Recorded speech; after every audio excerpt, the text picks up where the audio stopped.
Hello everyone, welcome. How you doing today? What's today? It's Tuesday, July 15th, page day calendar. India, something from India. Kind of interesting. So that's today. It's been a long day. It's been raining like crap outside. We were supposed to have this big typhoon that came through Japan and it barely materialized a week ago, but today I think they're making up for it. It's been raining cats and dogs. And it's humid. Oh my god, it's so humid. The air conditioning doesn't really make up for it in my classrooms at my university. I'm a sweaty mess. I've got like these spots. I'm 45 years old and I still get frickin' zits. What's up with that? And I know what you're saying. I know what you're saying. Saying, Jason, you drink a lot of cola. I know, I do. So maybe that's it. I think it's stress. I've been really just got so much like on my brain and oh man. Anyway, I don't want this to turn into a whole life vlog. I do have a topic. I should get to it. Because years from now, people are going to click on this video. That's my dice thing. I'm playing dice with buddies on Facebook. Years from now, people are going to click on this video.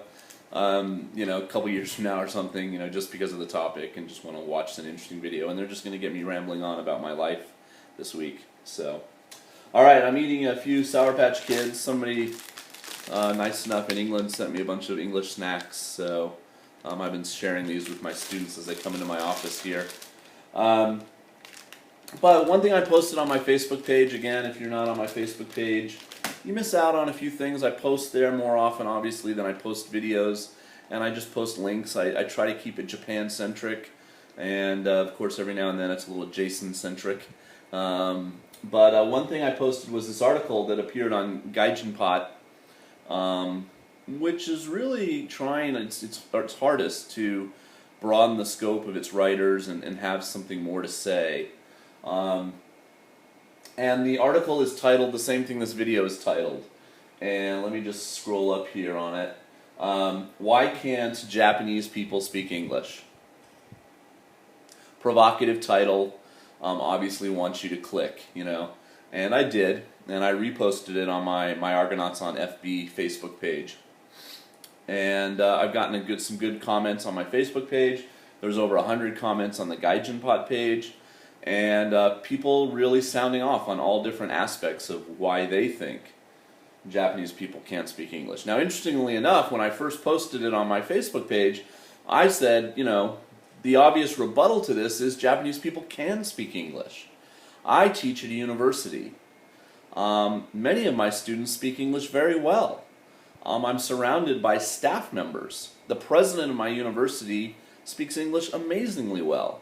Obviously, I have Japanese teachers here that teach English that speak it very well. One of my best friends now, after working here for 4 years, is a woman named Ari, who's married to a Kiwi, a guy from New Zealand. And she lived in Australia for 10 years, and now is back in Japan. Her English is amazing. There's plenty of Japanese people that do speak English well. So, again, it's kind of like statistics. It's who are you basing this on? Who do you meet? Yes, maybe the average person in Japan or the random person you bump into on the streets of Tokyo doesn't speak English very well, but there are plenty of people who do. And I mean, if you did the converse, which is not even fair because America's so much bigger and there's so many more people, etc., etc. And if you said, okay, how many people can you bump into in America that aren't native French people or native German people or native Italian people that speak one of those languages well? Spanish is another thing in America now. There's so many people that are immigrating from Spanish-speaking countries. The Hispanic population is rising in America to where I think it's going to rival that of Caucasians in the next few years. So Spanish is a whole other thing. But even that, we talk about how, I learned Spanish in high school and I knew how to speak it. I really doubt your spoken Spanish after 2 years in high school was really that much better than most of the kids entering college for me. And I mean, the thing is here we have about 250 kids in our freshman incoming class. And we divide them up, 50 kids per class, 5 levels of English ability. And the kids at the top do really well. I happen for the first time to be teaching the kids at the bottom this year. And I have to hand it to them. You know, it's a trial by fire for them. Probably for the very first time in the entire time they've been learning English, they've had a native English speaker teaching them, and no other Japanese teacher in the room providing translation, etc. They have to listen to me in English. 95% of my class is conducted in English.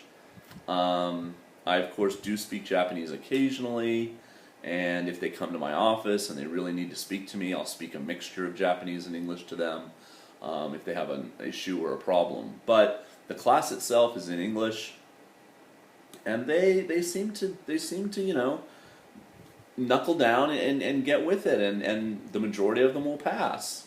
Some of them won't, and that can be for a number of reasons. But more specifically to the point of why can't Japanese people speak English, I do have my own theories on this, and they're not mentioned in this article, which was written by a Japanese woman, Yumi Nakata, and she picks on 3 things. Inactive student participation is number 2 on her list. The fact that Japanese people won't speak up. You know, if someone says, hey, do I have any volunteers? They won't say anything. Now, this does frustrate me. Staying hydrated. Does frustrate me as an educator for sure. It is very difficult to get Japanese kids to, you know, take a chance in class where they might make a mistake and, you know, just answer out of the blue. But of course, I do go around and you know, routinely during exercises and group work, you know, I'll call on every single student, because I take my 50 kids that I have and I break them into 2 classes of 25. So it's much easier to handle. And they're called on routinely. So just about every class they usually have to, you know, have 1 answer ready, and perhaps more. The problem is that the thing that I lament with them time and time again is, look, you've got all day to speak Japanese. You've got all day, you know, lunchtime, after school, blah, blah, blah.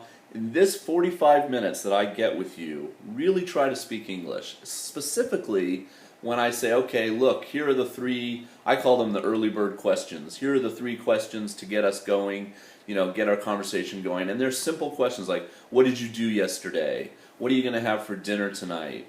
Did you watch the World Cup yesterday? You know, I just get simple questions to get the class moving, get a little English conversation going, and they sit in pairs and they talk to their partner. But eventually, you know, they'll ask a little bit, they'll give 1-word responses, and then they'll start speaking Japanese. And it pains me, because it's like, if they just knew, like, this is the one place where it's safe, no one's going to make fun of them for speaking English. You know, you should try to speak English as much as you can, because outside of class, of course, you're never going to speak English unless you're one of these high-level, high-achiever kids, or you're in some kind of special, you know, club or something where you're speaking English. But so that's hard. It's hard to get them to break away from Japanese and really try to, you know, have an English brain for 45 minutes twice a week, which is all I get, you know, all I get them for. So I don't really feel like inactive student participation, though, is the core of why they can't speak English. I am able to get through to them. I am able to motivate them. I am able to put them into groups and make them participate and speak English and give presentations and stuff. You can break through that if you aren't worried about teaching to a test or trying to get points, or, you know, there's this thing called TOEIC. And, you know, there's tests that are designed to test their vocabulary and their grammar. If you're not worried about those things and just want to have a communicative class, it is very possible to get kids to speak. And that's what we do here at my university. We feel that they've had 3 years of intense high school, which is rote memorization type work. Now let's get them talking. She mentions the shame culture in Japan. The fact that, you know, you don't want to make a mistake or be embarrassed in public. The Japanese people generally do want to learn about other cultures and learn other languages, but they're too shy, or they care too much what other people think. so they won't, risk making a mistake. That goes back to what I was just talking about, but I don't feel like that is such an impediment. Because if you really do want to learn English, there's one-on-one lessons you can take, there's smaller eikaiwa lessons you can take, there's all kinds of ways. I'm in this office, I'm available to students to speak and chat in English, and a few come by and avail me of that, ability, that service, but the vast majority don't. So I don't think the shame culture is a major reason. Some of these certainly are contributing factors, but I don't think it's a major reason. The last thing she lists, which is her number one reason, is ineffective English education. Now this, I will say, can be true, and is a major factor sometimes. One of the commenters in the GaijinPot article mentions the fact that the Japanese curriculum for teaching English really starts at junior high grade 1, which is 7th grade in America. It's starting to creep into elementary school more and more, and we might see that change in the next couple of years, especially with the coming of the big, ominous Japan Olympics in 2020. But for right now, and for the past, say, 10 years, it's been grade 1 of junior high, which some people will say, you're too old to start learning English then. That's poppycock. I mean, true, yes, if you want to start earlier, that's even better. But if you really had an effective system for helping people learn that started at age 12, they would learn. Yes, it helps if you start younger, but that's not a reason unto itself either. So the thing is the junior high textbook, they want you to learn certain grammar points. The dialogues that they ask the kids to learn and read about are very unnatural. Certainly it's not a book that was made primarily with Western input. And third, it jumps from like the kids not knowing even about, say, the past tense in the 7th grade or the 8th grade to knowing like really obscure grammar points by the time they're in 9th grade. And I'm sure the kids just like, what? And they give up. And there's got to be some bridge between the way their grammar is structured and sentence, verb, object, the way English is structured. And it really doesn't provide that. And then, of course, you have the fact that if you're really good at English and you're a Japanese person, you're probably going to end up teaching at high school where the level is higher and the grammar is more difficult and the kids ask tougher questions. If you're not so good but you still pass the test, you're probably going to end up teaching at a junior high school. So the junior high schools don't necessarily attract the top level English teachers here. And, of course, the main thing they're worried about is getting them to pass a test, which is the test that gets them into high school. Then when they're in high school, the main thing they're focused on, if it's that type of high school, an academic high school, is to pass a test, which is to get them into college. Neither of these tests have any language component on it. Speaking component on it. So many people have said, look, the only thing you need to do to change the ability of Japanese people to speak English is add a speaking portion to the center test, the main test that they have to take. And I think that's true, probably. If you added a part where they had to be an interview, like there's a test in Japan called the Eiken test, the step test, where they actually have to be an interview, like they're given a card with a scenario, and like you're at the airport, you lost your luggage, please go up to the interviewer is going to play the role of a passport official or an airport worker and try to get your luggage back, and they have to just speak English.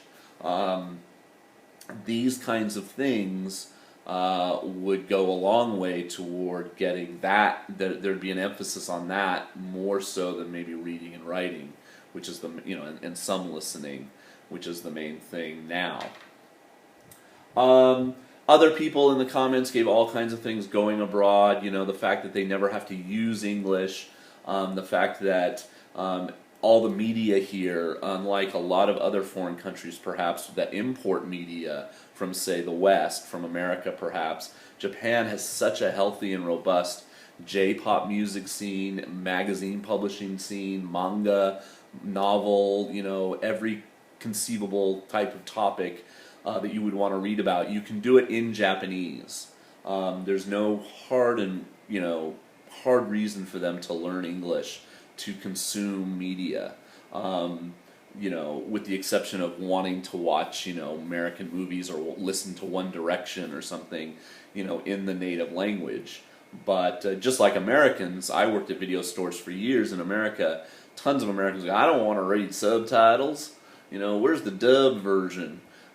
So a popular movie like Crouching Tiger or something would come along once in a blue moon, and the dub version would be way more popular than the subtitled version. And it's pretty much true here too.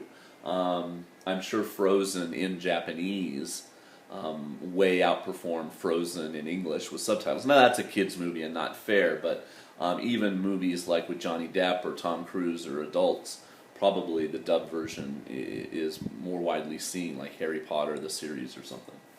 So my main thing that I think is the reason that Japanese people can't speak English well is katakana. And I think I've talked about this before. I don't want to spend too much time, belaboring this point. But the problem is that the English that the kids are brought up with from the very beginning, the first English they hear, etc., is bad English.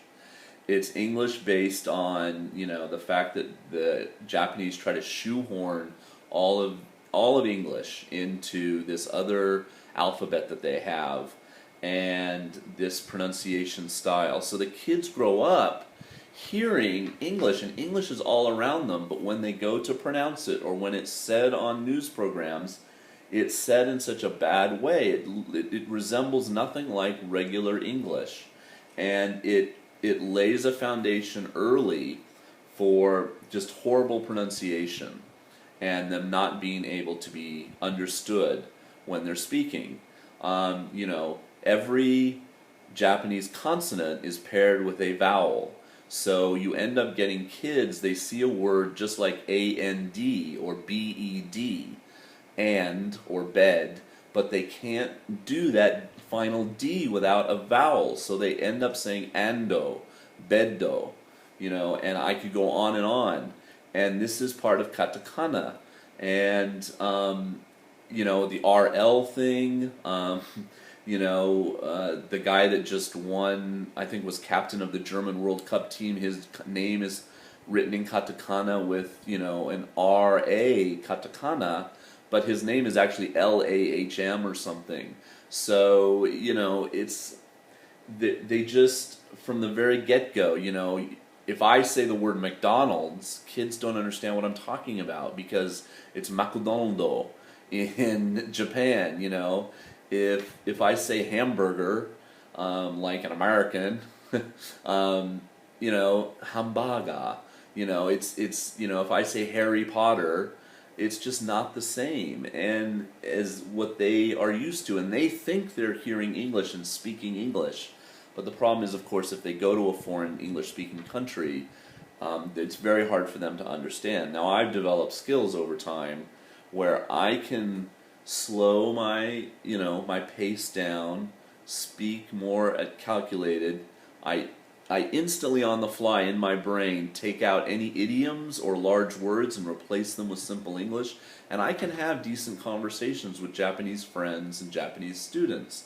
And I've obviously gotten very good, living here for 9 years now, of hearing bad katakana English and knowing what they really mean. And I even oftentimes will be in a group and a Japanese person will be speaking and a Western person will look confused, and I'll say, oh, they're talking about this. And then they'll be like, oh, even though the Japanese person was speaking English, because you have to kind of train your brain a little bit. And it's from reading, I put essays sometimes on my Facebook, like, here's an essay I got. What do you think the student meant? And that's, Google Translate and stuff at work as well, too. But I think katakana is the main reason. They're given this alphabet and this pronunciation style for all kinds of English words that are part of their daily lives. And they sometimes they don't realize it's from English. Sometimes it's from another language, like the common word for part-time job is arubaito, which is from like the German. They don't realize it's not even an English word. And it's just, yeah, it just gets them on the wrong foot. So there has to be some serious ABCs and phonics taught at a young age to rectify that, or just getting rid of, katakana altogether. I don't know exactly a solution. I don't have a solution in this video. So that ended up being, whoa, 20 minutes already. Sorry about that, guys. Yeah, so reasons that the Japanese people can't speak English. I think that's a major one, and the fact that there's no speaking component on any of the major tests that are the sole focus of some of their education, for sure. JETs and ALTs and coming in and interacting with native speakers. I mean, they do learn a little bit about culture. They do get proper pronunciation. But it's not enough. I mean, we're not in the classrooms. Even if you just have one school, one base school, you can't undo, by the time they're 12 years old, say, 7 or 8 years of active input of all this bad English. And I will spend my time sometimes, even at university level, trying to get the kids not to say ando, or something like that in class. The other day it was clothes, clothes, right? And they want to say it with an ES sound at the end because that's the way it looks, closes. You just try your best. Just, stop it and say nope, and keep going. But, I don't think the situation is as bad as people say it is, but are you going to be able to walk around Tokyo in the next 4 or 5 years and just hear fluent English out of every corner of every part of Tokyo? No. And I mean, you wouldn't expect the same in any major city, perhaps, but I mean, Tokyo, you've got to remember how homogenous it is, how little, even though there's a lot of foreigners in Tokyo, the percentage has still got to be really small. And out where I live, it's incredibly minuscule, the number of people who aren't Japanese. And it's just not comparable to any other major world capital. I mean, name one for me that you think has a smaller immigrant population than Tokyo. Especially considering how many people in Tokyo are only living there for maybe 2 or 3 years and then they move on. I mean, London is now very cosmopolitan. New York, I mean, give me a break. LA, San Francisco, even, I don't know, Beijing. If you've been to Beijing, tell me, what's it like? Is there a foreign population in Beijing? I mean, anywhere that's native English speaking, on Australia, etc., etc. I mean, there's got to be a huge mixture of cultures now, and Tokyo just isn't quite there yet. And the rest of Japan is just not even close. So, I don't know. But it's an interesting article. I'll of course put a link to it. Thanks for watching this video. If you watched all the way to the end, what can I ask you? I'll ask you about Disney Star Wars. There's my Mickey Jedi. Are you excited about the new Star Wars movie that's coming out next year? Are you happy that J.J. Abrams is going to be directing it? I am huge Star Wars fan. So excited about the new film. And I'm just crossing my fingers. I'm just sending it good vibes. Everything I hear about it so far is good. Kevin Smith was on the set and was saying good things, and they're shooting practical and not using green screen. And now I'm getting geeky on you for minute upon minute. But anyway, I'm really excited. So leave me a comment about Star Wars if you watched all the way to the end. And I have a sumo t-shirt announcement coming up soon. That'll probably also happen this week. And hopefully some more vlogs. Of course, my sumo channel is going full steam, the Nagoya Basho. And I got a lot to do in July, guys. I'm not going to lie. Final exams and stuff, but I'll do my best to be on here and chat with you some more. Okay, peace. See ya.